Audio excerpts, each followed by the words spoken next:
خو چونکې ستاسو قد کارت چې دی هغه د دې حوالې دې مقابلې دی چې په نیشنل لیول باندې کوم مسلې دي، کوم ایشوز دي، قوم ته کوم مسلې دي، نو لکشن په مهنګایي باندې، لکشن په انټرنل پالیسۍ باندې، لکشن په ایکسټرنل پالیسۍ باندې خبره وکړي.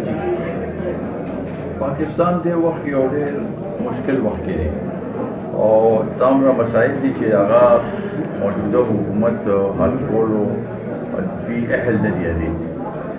په هغې کې صرف فرست لازمي خبره چې د عوامو سره د کوم شي تعلق دی هغه دی د مهنګایي دې حد ته ورسېده چې دا ناقابل برداشت او هر یو ملک چې اقتصادي طور باندې مستحکم نی، مضبوط نی، نو هغه خو بیا دفاعي طور باندې هغه کمزوري کېږي په دغه لحاظ سره.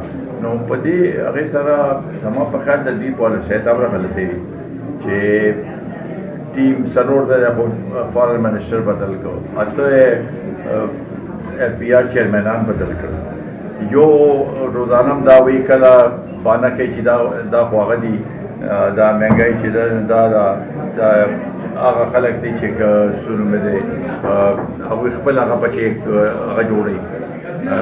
مثالونه کله دا بین الاقوامي سطح باندې ورکوي، کله وایي چې دا مایک په وجه دی. نو په دې لحاظ سره هر یو شی دومره ګران شو چې د دوی یو پالیسي مشابه کامیاب نه شو. خو ستاسو دوی وایي چې بجټ کې دا چلو شو، هغه چلو شو، موږ ګروث ریټ زیات کو، فلانې هم دا وکړو، هغه وکړو، چې خلکو ته د هغې فواید نه رسي، فایده نه رسي، څه فایده. نو په دې لحاظ سره زما په خیال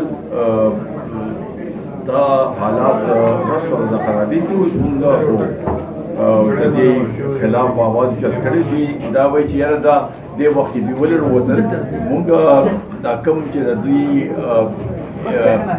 ادارو سره هغه د اسټابلیشمنټ سره کوم نن سبا یو ټسل روان دی، نو د هغې په وجه نه وو موږ خو په دې کوو چې هغه دا یو پکار دی چې حل شي. سره موږ دې لپاره روزو چې خلک بیداره وي او د سټیټ بینک گورنر هلته مصر کې مو تبعي وکړه، بیا هغه دلته دا حالات جوړ کړي دي.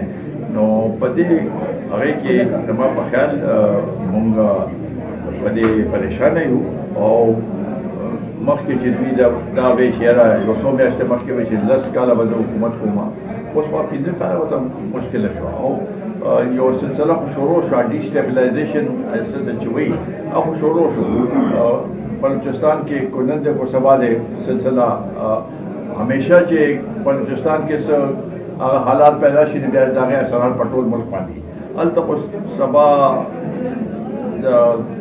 عدم اعتماد هغه دی، په هغې کې به پته ولګي. خو حالات خو بالکل بدل شو. د دوی اتحادیان چې کوم دي هغوی مو څه ځان هغه کړی دی ځکه چې هغوی باندې دې اثر کېږي. موږ خو هغوی ته وایو او د دې تحریک انصاف هغه خلکو ته چې چا د قوم خیرخوا دي چې بهی دا دې حالاتو کې تاسو څنګه د دوی پالیسۍ سپورټ کولی شئ. افغانستان حکومت په حوالې سره ګیري اوسه پورې پاکستان حکومت هغه تسلیم نه کړو. دې باره کې تر شوی اوس نننی یو نیوز دام دی چې یاره پاکستان د امریکې سره د اډو باره کې دې باره کې ستاسو څه نیوز دي؟ د اډو باره کې خو د هغوی یو مستند اخبار دا لیکلی دي چې ایم او یو تقریبا تیار دی او هغه باندې پسند کېږي. نو ته خو ویلي چې اپسلوټلی ناټ دا خبره کړې وه. نن هغې کې چونکې حالات د هغه شو دا اوسه پورې خو د صدر بایډن د ټلیفون کال انتظار خو هغه ونه شو او هغوی هغه ډپټي سیکرټري سټیټ چې راغله هغې خو چې زموږ خاص محدود خبرې دي، وسیع بنیاد باندې موږ خبرې نه غواړو. نو په دې لحاظ سره خو امریکې سره تعلق ښه نه دی. چین هم بذات خود خفه دی چې سی پیک هم هغه شانتې نه چلېږي چې څنګه هغوی غوښته، بلکې هغې کې ډېر مشکلات ورته پیدا شوي دي، رکاوټونه پیدا کېږي او مرحله وار رکاوټونه پیدا کېږي. نو بین الاقوامي سطح باندې زمونږ پوزیشن ورځ تر ورځه خرابېږي. سر جي څنګه تاسو وایئ چې بنیادي طور بین الاقوامي سطح باندې زموږ پوزیشن چې دی کمزوری دی، تاسو وختي خپل سپیچ کې هم ذکر وکړو چې ټول طبقات چې دي محنتکش طبقه ده، عوام دي، ایون امریکا او چین دي، ټول د دغه مخالف دي، دښمنان یې شو. بیا چې پی ډي هم روان دی، یو مومنټ چې دی هغه روان دی، ولې پی ډي ام ته کامیابي نه میلاویږي؟ ولې بیا دا سړی دومره سټرانګ دی، بیا ناست دی، بیا تاسو د الیکشن ډیمانډ کوئ او هغه نه کېږي؟ ګورئ زه بہت مضبوط نه وایم په هیڅ صورت کې. اوس ورځ تر ورځه دوی چې څومره د بوکلاټ شکار شوي دي، دا زموږ د مهنګۍ خلاف دا چې کوم تحریک شروع شو، د دې بوکلاټ شکار دوی دا هغه وزیران چې چا به ډېرې زیاته خبره کړو هغوی هم اوس کناره کش کېږي. دا به ورځ تر ورځه په دې کې به هغه درار داسې پیدا کېږي. او زما خیال نه دی چې دا د 2022 نه وځي. 2022 کې به الیکشن کېږي. خو موږ دا نه غواړو چې په دې ملک کې د داسې غیر جمهوري هغه رد عمل راشي یا رد بدل وشي، هغه به جمهوریت لپاره ښه نه. نو سوای د دې نه چې د ملک کې د الیکشن وشي، بل یو طریقه موږ ته قابل کوي. تاسو مو مخکې دې ویلي کوم قوتونو دی لکه مثلا د هغوی په دغه ایمان دی راغلی دی، هغه خلک په باره کې تاسو اوس څه وایئ؟ دی هغوی به اوس ګوره چې کوم څه وشو هغه قوتونه خو هم دا ګوري که نه چې دې راوستو د ده څه قابل تعریف څه کار یې ونه کړو، بلکې نقصان یې وکړو، بلکې د عوام ته دومره نقصانات ورسول چې خلک بیداره دي.